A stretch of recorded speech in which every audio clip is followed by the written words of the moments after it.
Vivendo no Espírito é o tema da aula de hoje. Eu sou o pastor Daniel Coelho e com muita alegria iremos estudar esse tema glorioso, Vivendo no Espírito. Então seja muito bem-vindo a esta aula, que Deus continue nos abençoando. Você que é inscrito, mais uma vez, muito obrigado.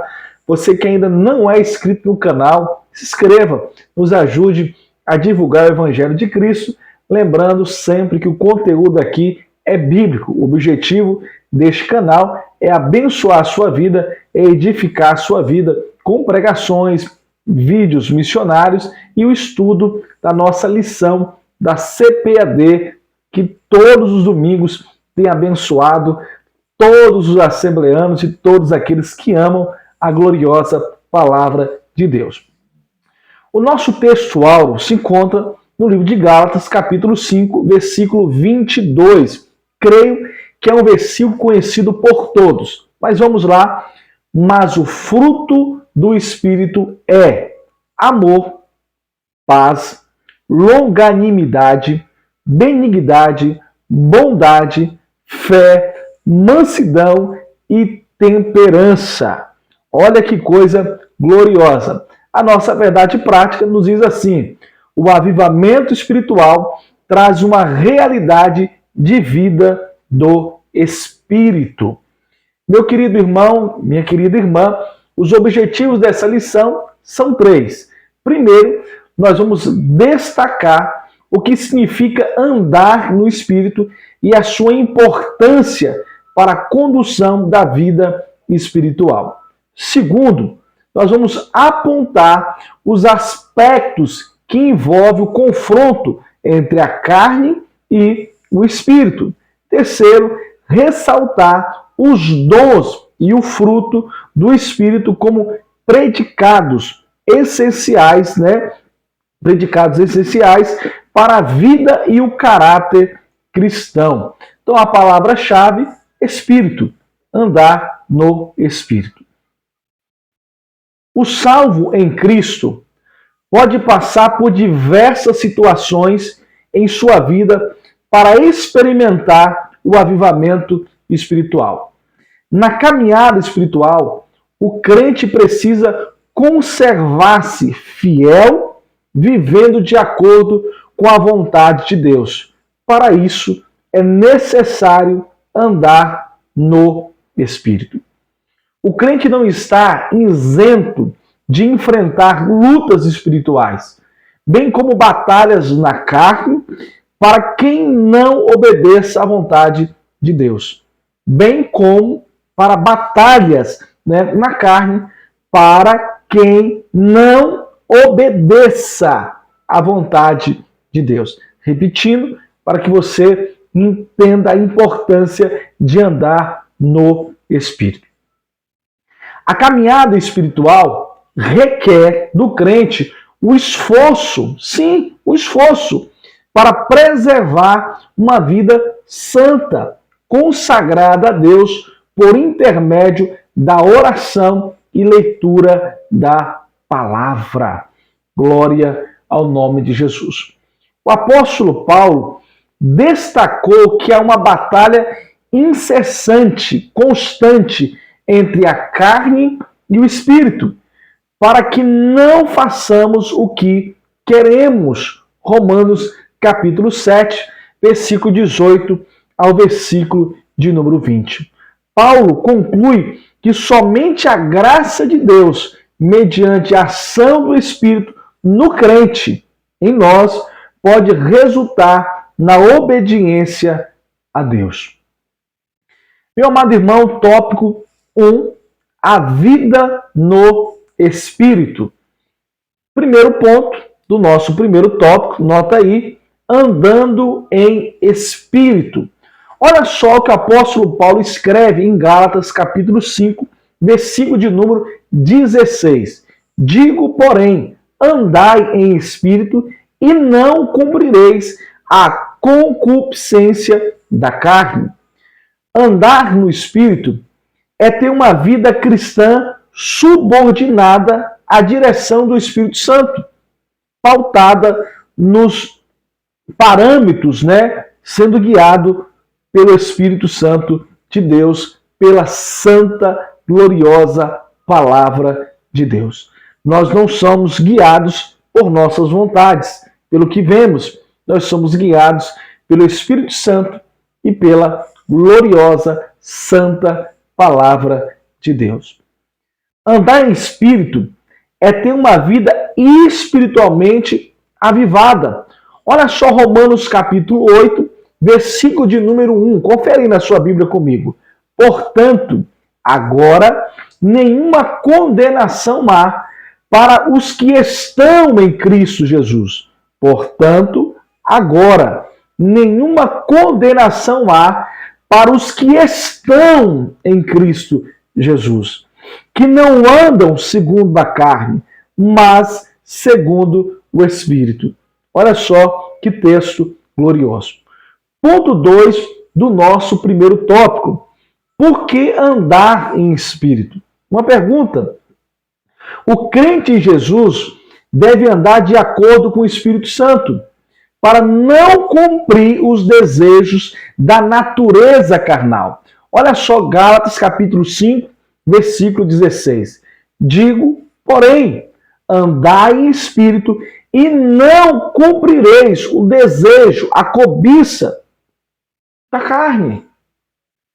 Meu amado irmão, escrevendo aos Romanos, o apóstolo Paulo diz, Romanos 8, versículo 1 e versículo 2, portanto, agora, nenhuma condenação há para os que estão, mais uma vez, em Cristo Jesus, que não andam segundo a carne, mas segundo o Espírito, porque a lei do Espírito de vida em Cristo Jesus me livrou da lei do pecado e da morte. Então, por que andar em espírito? Andando no espírito, o salvo tem vitória sobre o império do pecado e da morte. Olha só, carne é rancor, é ódio, mentira, lascívia, adultério, idolatria, orgulho, fornicação, ira, brigas, intrigas, fofocas, prostituição. Mas andar no Espírito é amor, é justiça, é verdade, é humildade, é paciência, é bondade, é fé, é temperança, é pureza. Por isso devemos andar no Espírito, porque as obras da carne é morte, é prostituição, é mentira, é ódio, mas andar no Espírito é andar em amor, andar em justiça, andar em verdade. Glória a Deus. Ponto 3 do nosso primeiro tópico. Olha só que coisa gloriosa. Então, como andar em espírito? É fácil? Não, pastor Daniel, não é fácil. Não é fácil andar no espírito. Infelizmente, a inclinação da natureza carnal, herdada de nossos primeiros pais, inerente a todos os seres humanos, faz com que busquemos, as coisas que não agradam a Deus. Como novas criaturas em Cristo, precisamos cultivar o relacionamento espiritual e perseverante com Deus.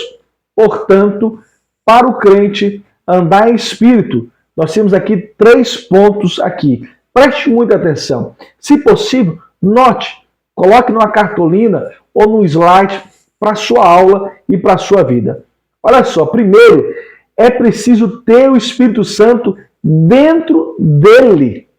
João 14, versículo 17. Então, como andar em espírito? É ter o Espírito Santo.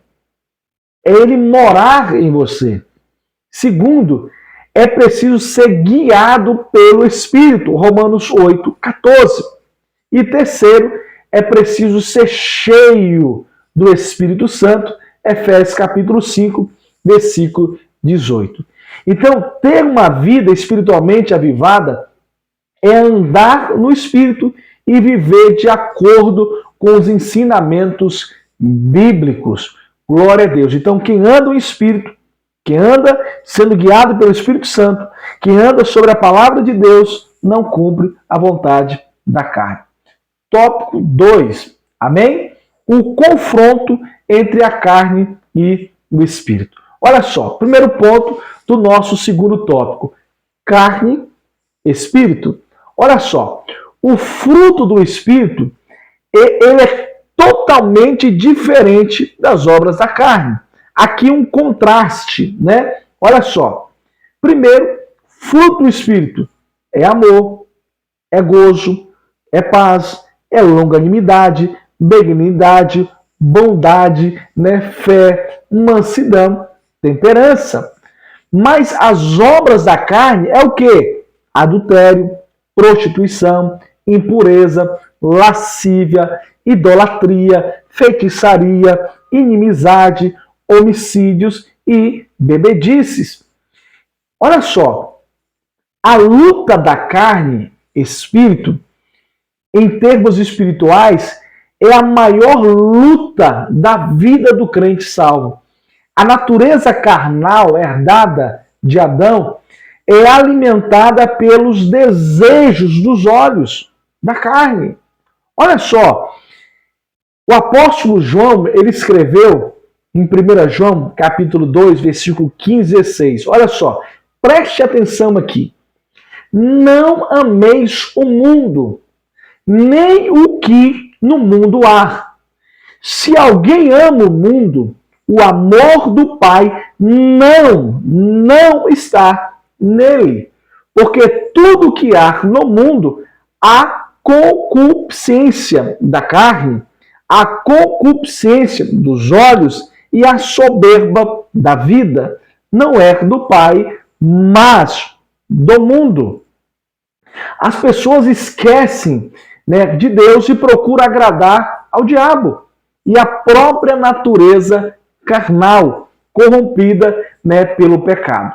Gálatas capítulo 5, versículo 16, 17, o apóstolo Paulo, ele admoestou, né, a respeito dessa luta, né, entre a carne e o espírito.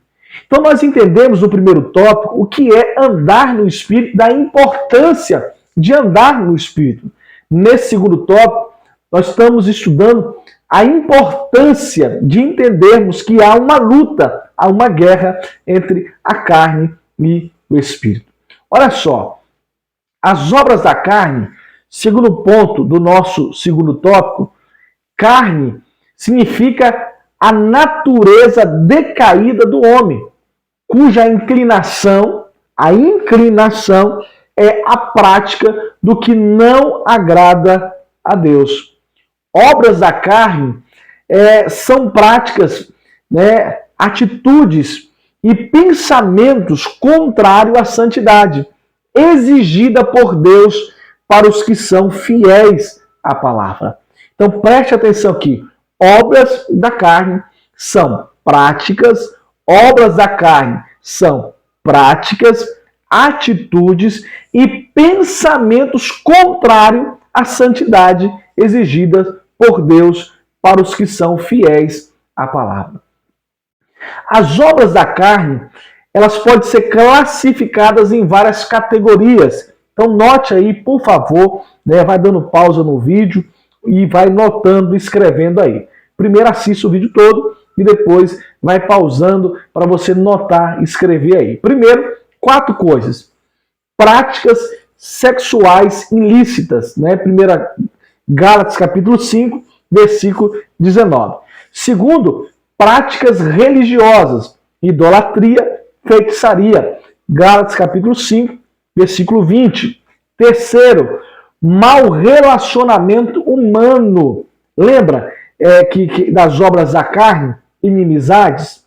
Então cuidado com essa fofoquinha, na frente da pessoa uma coisa, por trás é outra. Misericórdia. Vícios e maus hábitos é o 4º ponto aqui, né, de categorias. Gálatas capítulo 5, versículo 21. O apóstolo Paulo encerra essa parte da carta dizendo assim, ó: os que cometem tais coisas não herdarão o reino de Deus. Gálatas capítulo 5, versículo 21, exatamente conforme 1 Coríntios capítulo 6, versículo 9.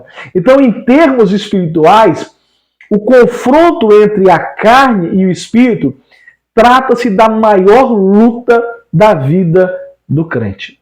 Meu amado irmão, chegamos ao terceiro tópico: o avivamento pelo fruto do Espírito.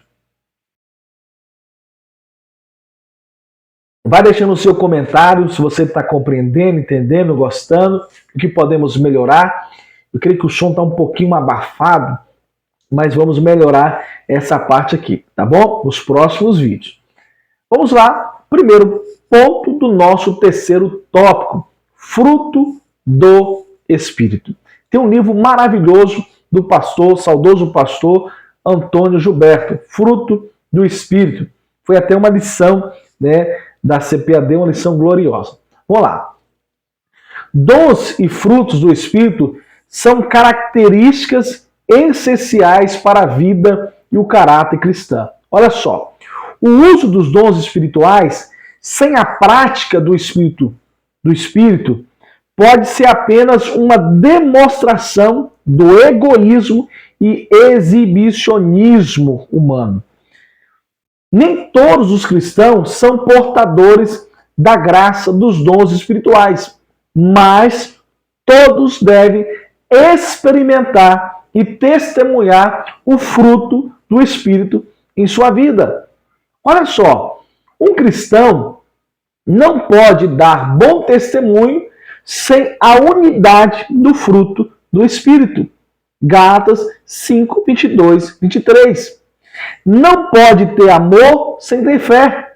Não pode ter gozo, aqui alegria, e não ter benignidade, bondade ou temperança. Tem que andar junto.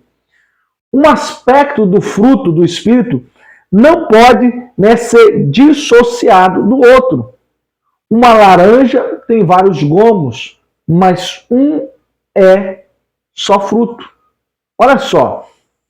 Gozo, paz, bondade, fé, mansidão, benignidade, longanimidade, temperança, caridade.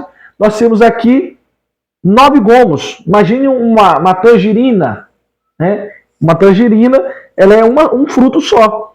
Quando você descasca, tem vários gomos. 1, 2, 3, 4, 5. Então imagine uma tangerina, não sei, mexerica, em outros estados, eu conheci como mexerica. Outros falam tangerina e por aí vai. Imagina uma tangerina, uma só tangerina, mas tem vários gomos: amor, paz, longanimidade, bondade, fé, temperança. 9 gomos, mas é só um fruto. 9 gomos, mas é um só fruto. Amém? Ponto 2, o nosso terceiro tópico. Olha só, os 9 aspectos do fruto do Espírito. Gálatas 5, 22. Eu creio que no final dessa aula você vai decorar esse versículo em nome de Jesus. Olha só, primeiro, amor. Amor ou caridade, no grego, ágape, é mais que filantropia, pois significa o verdadeiro amor como sinônimo do amor ágape, o amor de Deus no coração do homem. Filipenses capítulo 1, versículo 9, 1 João capítulo 4, versículo 7, versículo 8 e o versículo de número 16. O segundo gomo, ou segundo fruto, gozo, no grego, clara, é a alegria produzida pelo Espírito Santo. Levítico capítulo 8, versículo 14, Filipenses capítulo 1, versículo de número 4. O terceiro aqui é paz, que é a paz de Deus que excede todo o entendimento. Nós temos também longanimidade, nós temos aqui o quarto, fruto, que quer dizer paciência para suportar as adversidades, os defeitos do outro. Olha só esse segundo ponto do terceiro tópico dá para fazer uma aula especial aqui. né? Olha só, benignidade, que é a qualidade de quem é benigno, bondoso, complacente, perdoador. O sexto fruto aqui, bondade, que quer dizer, refere-se àquele que é bom. Mateus capítulo 12, versículo 35, Efésios capítulo 5, versículo 9 e Salmo 37, verso 23. Temos agora o sétimo, que é fé. Não é a fé natural, né, mas produzida pelo Espírito Santo no coração dos que creem em Deus. Temos também mansidão, que diz respeito àquele que é manso, de brandura, dócil, né? Dócil, Mateus 5, capítulo 5, versículo 5.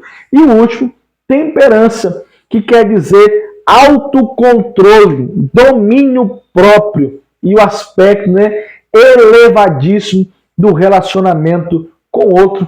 Tito, capítulo 1, versículo 8, 2 Pedro, capítulo 1, versículo 6. Olha só o nosso terceiro ponto do nosso terceiro tópico. Grave aqui, que está muito especial. Contra o fruto do Espírito, não há lei. Contra o fruto do Espírito, não há lei. Então a conclusão de Paulo sobre o fruto do Espírito é impressionante. Ele afirma de modo categórico, né? Incisivo aqui, trazendo uma coisa gloriosa para nós. Olha só, Gálatas 5, 23, 25. Ele diz assim, ó, contra essas coisas não há lei. Contra essas coisas não há lei. E os que são de Cristo crucificaram a carne com as suas paixões, os seus desejos, né? Se vivermos no Espírito, andemos também no Espírito. Que Deus nos ajude a cultivar o fruto do Espírito em nossas vidas. Os dons espirituais só têm valor se forem acompanhados do fruto do Espírito. Isso é viver na plenitude do Espírito, tendo uma vida verdadeiramente avivada. O uso dos dons espirituais e o fruto do Espírito são práticas, né, indissociáveis. Não tem como separar, não pode. Tem que andar juntos em nome de Jesus. Olha só, nosso comentarista deixou aqui uma interação para nós aqui importante, né? Como você tem lidado com os desejos da carne? Responda essa pergunta. Como você tem lidado com os desejos da carne? Segundo, quais os aspectos do fruto do Espírito você encontra maior dificuldade de produzir? Será que é a paciência, a temperança, a bondade, a alegria? Então é importante você responder essa pergunta. Se você quiser, deixe os comentários ou ore ao Senhor nesse exato momento e conte para Ele. Olha só, crentes avivados são beneficiados com grandes bênçãos da parte de Deus, pois eles andam em espírito e não andam conforme os desejos da carne. Além dos dons espirituais, eles têm o fruto do Espírito. Amor, vamos gravar? Vamos lá. Amor, gozo, paz, longanimidade, benignidade, bondade, fé, mansidão, temperança. Gálatas 5, 22. Deus concede bênçãos em abundância sobre os crentes que andam e vivem no Espírito. Efésios capítulo 1, versículo 3. Eu sou o pastor Daniel e aqui chegamos ao final de mais uma aula e eu espero que você esteja edificado, jubilando de alegria com a lição tão maravilhosa, tão especial como essa. Uma lição que nos edifica, né, que nos renova a cada dia. Que Deus continue abençoando o pastor Elinaldo Renovado, que Deus usou para escrever essa lição maravilhosa e especial. E como diz o título dessa lição, aviva a tua obra. Aviva, Senhor, a tua obra. E vamos para a nossa última aula, lição de número 13. Mas hoje ficamos aqui com essa lição gloriosa, vivendo no Espírito. Que Deus te abençoe, que o Senhor te guarde, que o Senhor faça resplandecer o seu rosto sobre ti e que tenha misericórdia de ti. Que o Senhor sobre ti levante o seu rosto e te dê a paz. Muito obrigado. Fique com Deus, em nome de Jesus.